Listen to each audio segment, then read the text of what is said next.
Hi everybody, very welcome to Mentour and yet another video podcast. As always, I hope you're doing absolutely fantastic. Today on the video, guys, we're going to be talking about the rise and the fall of Concorde. I'm going to be talking a little bit about the horrific crash that happened back in 2000, but mostly I'm going to be talking about why in 2018 we still don't have a replacement for the most beautiful aircraft that ever flew. So stay tuned. 131016, clear one right, clear on right. Clear to land, 31 right. Delta 260. See you later, dude. This video is brought to you in cooperation with Skillshare. Now, Skillshare is an online learning community with thousands of high-quality courses in pretty much any subject that you can imagine.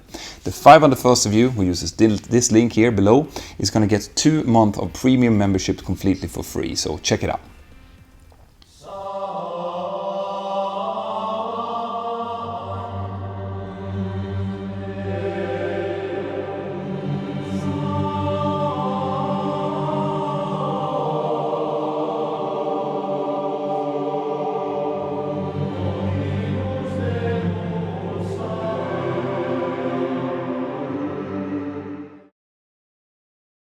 Right, guys, if you ask pretty much any pilot, and certainly if you ask me which aircraft that I would have rather, most wanted to fly, I would say that a good 95% would probably say Concorde. Concorde is, in my opinion, one of the most beautiful contraptions that have ever been made by human hands.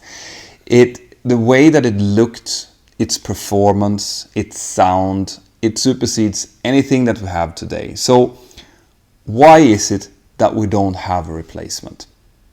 Well, in order to understand that, you really have to go back to when Concorde was created. So Concorde was created by a cooperation between England and France. And this happened during the 60s, okay? During the decade when humanity thought that anything was possible. If we wanted to go to the moon, we could go to the moon. If we wanted to build the biggest airplane ever built, we could do that. Or if we wanted to make a passenger aircraft fly twice the speed of sound, we could certainly do that as well. It was an enormous achievement by the engineers.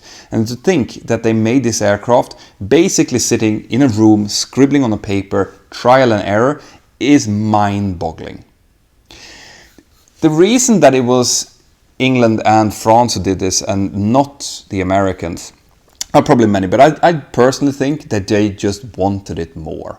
America and Boeing was decades ahead when it came to developing aircraft, and the English and the French they had a few aircraft built, but they weren't really in the frontier in the same way as the Americans were, and I think they really wanted that. So they started pursuing this, and during the late part of 60s, when they started realizing that this could actually become a reality, basically the whole airline world thought that the future of passenger air transport was going to be supersonic. It was even thought to such a big extent that Boeing, who was developing the Boeing 747 at the time, actually kind of made it into a freighter in case they thought, in case everyone is going to want to fly supersonic, or at least this aircraft that we're now plowing millions into can be used as a freighter. And I talked about that in my episode about why the super jumbos are disappearing. So anyway, in the end of the 60s, when the Concorde made its maiden flight, everyone thought that this was going to be the future. They actually had originally about 70 aircraft on orders from different airlines from different parts of the world. But for one way or another, for one reason or another, most of those orders never came to be.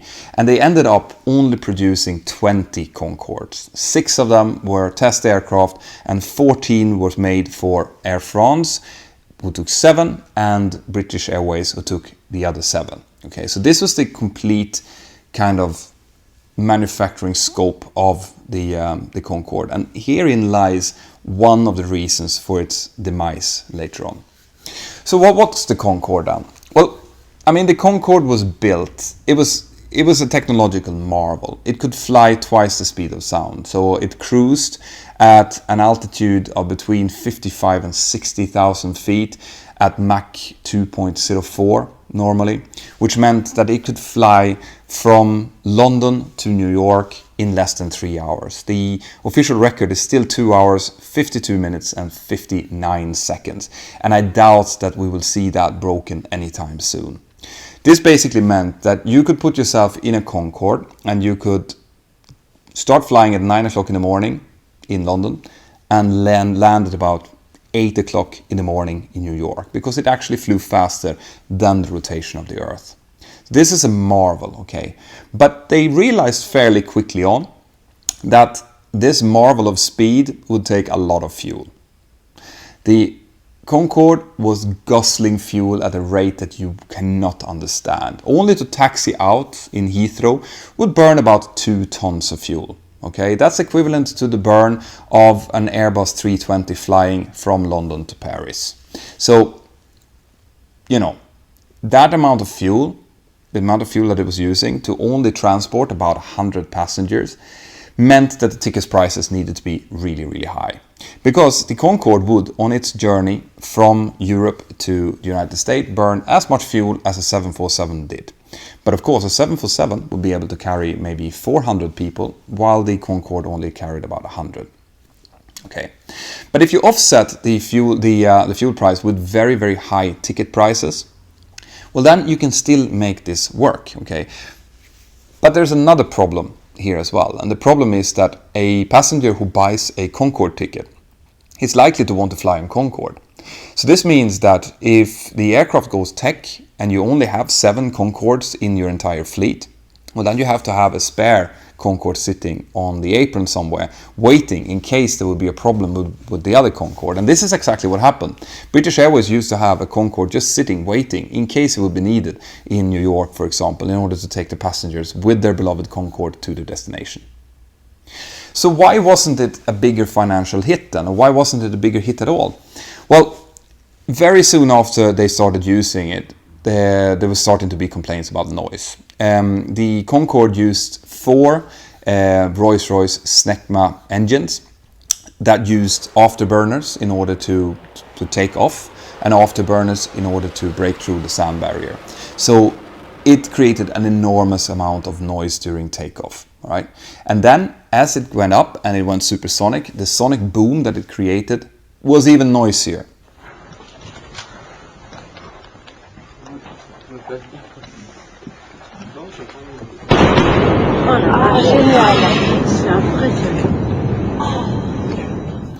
This meant that it very quickly became forbidden to fly supersonic over the continental United States and most of Europe. So because of its limited range, it could only really fly supersonic over oceans, and the only oceans that it had a range to cross was the Atlantic. So you can start to see here how there's less and less opportunities for airlines around the world to buy this one, because the Concorde was really only kind of economic when it flew in supersonic speeds. It was made to fly at supersonic speeds. Its fantastic engines were built to fly at supersonic speeds. And if you couldn't do that, it meant that it was just very, very uneconomical, and it didn't fly much faster than a normal aircraft. So this started to become a problem. The fuel crisis in 1973 showed that it was going to be a problem in case the fuel prices started rising, which they eventually did. And another problem with having such a small fleet size is the fact that you will start to lack spares, for example. The fact that the Concorde was really unrivaled meant that there was no real incentive to keep improving it, to keep improving on engine technology, instruments, anything in the Concorde, because there was no other supersonic airliner around, so there was no reason to doing this. This is why you see, for example, a 737 coming out as a 200 and a 300 and a 400, 5, 6, 7, 8 and now a MAX. It's because it has to compete with other similar aircraft types, but the Concorde never had to do that really. So it just kept getting older and older. The technology kept getting older and older. It was using an enormous amount of fuel. Like I mentioned before, the ticket prices were about £4,000 for a single way over the Atlantic. It could be even more than that. So now you're kind of starting to see where the problem comes. And then in July 2000, the horrific accident outside of Le Bourget in Paris with one of Air France's Concordes happened. So what exactly happened there? The circumstances still kind of being debated, but the final report is out. And what happened was that the Concorde started its takeoff roll. It reached about 300 kilometers per hour going down the runway when it hit a small metal strip that was left by another aircraft that had taken off previously. That punctured the one of the tires on the left-hand landing gear. It threw up debris from the tire and it hit the fuel tank. It didn't actually penetrate the fuel tank, but it created a shock wave inside of the fuel tank that burst one of the fuel nozzles that created a fuel leak. Fuel started spitting out from the backside of the wing. It got ignited by sparks from the landing gear, and the aircraft, because of the burst tire, also started to veer towards the left. Okay, there are some theories out there that a spacer that was supposed to be installed on the landing gear was also missing, and that could have caused the landing gear to actually kind of start moving towards the left, or even freeze up one of the landing gears, which would basically have the effect of, when you're going down with a shopping cart in the shopping center and one of the wheels kind of squeezes up, that it starts turning. So there is a theory out there that might have happened, but that has not been confirmed. Okay, but in any case, the aircraft started veering off the runway, and the captain saw that it was veering towards a 747 that was on a taxiway next to it. So the only thing that he could do really was to get the bird airborne. So he started flying the aircraft when it didn't really have the speed to do that. And on top of that, they had engine fire indications because of the fire. It wasn't actually the engines that was on fire at that point, but the engine fire indications came on, which meant that the flight engineer started shutting down one of the left side engines. So now you had a low speed condition lacking one engine. And what ended up happening was the aircraft stalled into a hotel, killing everyone on board, and I think it was 4 people on the ground. This was a huge blow for the Concorde, because the Concorde had, up until that point, been the safest airliner around, because it never had a fatality. But all of a sudden, it went to the other side of that scale. Air France and British Airways had to improve on safety, so they grounded the entire fleet for over a year while they improved the safety of their landing gears, the tires. They lined the fuel tanks with Kevlar and all kinds of upgrades to it. And then they started doing test flights. And one of its last test flights before it was supposed to go back into commercial service was, believe it or not, from London to New York on September 11th, 2001.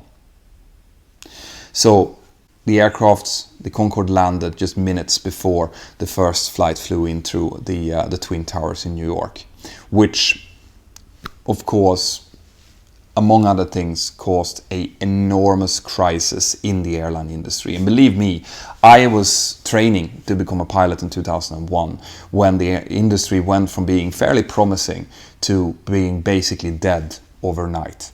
Okay, so now you have an airliner, the Concorde, who's been grounded for a year, gone through very expensive upgrades to its safety system, but it still haven't upgraded its efficiency. So it's still using the same old engine technology.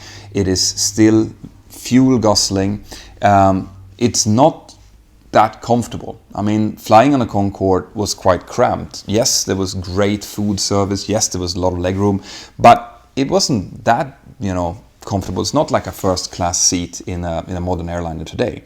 So Air France and British Airways in 2003 decided that they were going to retire the fleet. They just couldn't keep up with the costs of it anymore. And on top of that, Airbus, who was in charge of actually maintaining the aircraft, announced that they didn't want to continue maintaining the aircraft. So all of that together basically turned it in from the most beautiful technological marvel that we've seen in the airline industry into a museum piece overnight.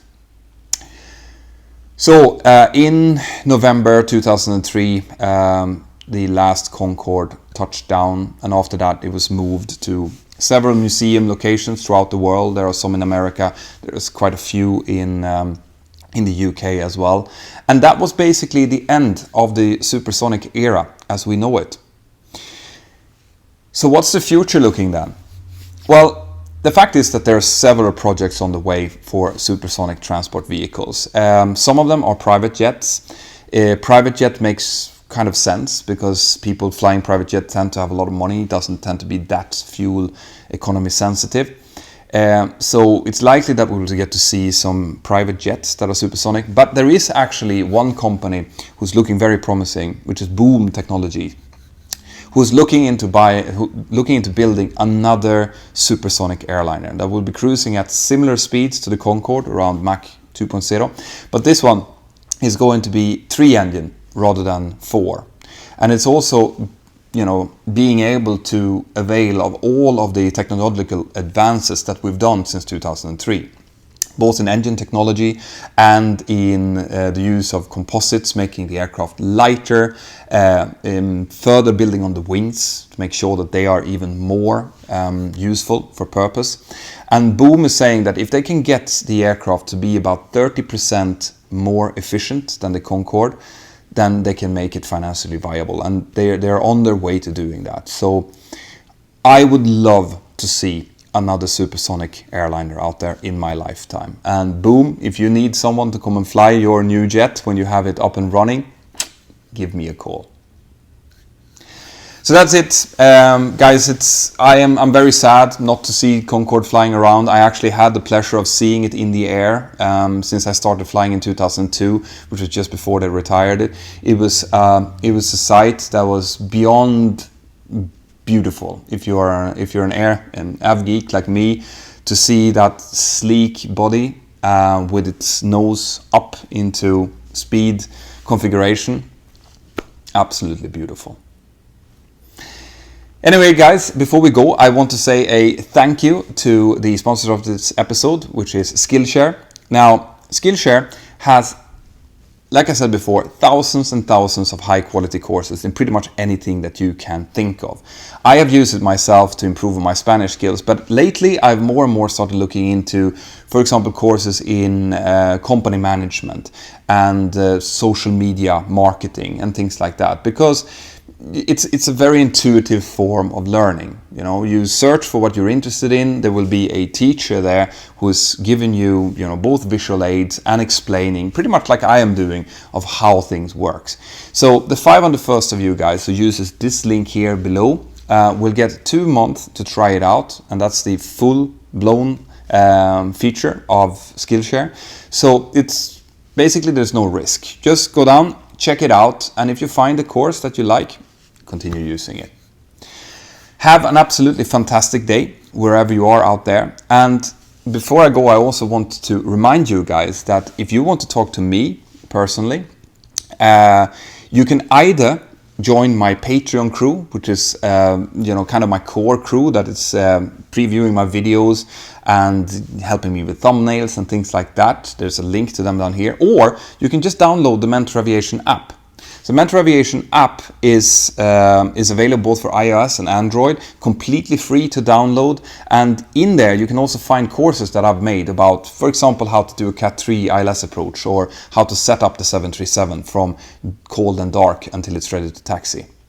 Anyway, I hope you are having a fantastic day, and see you next time. Bye-bye.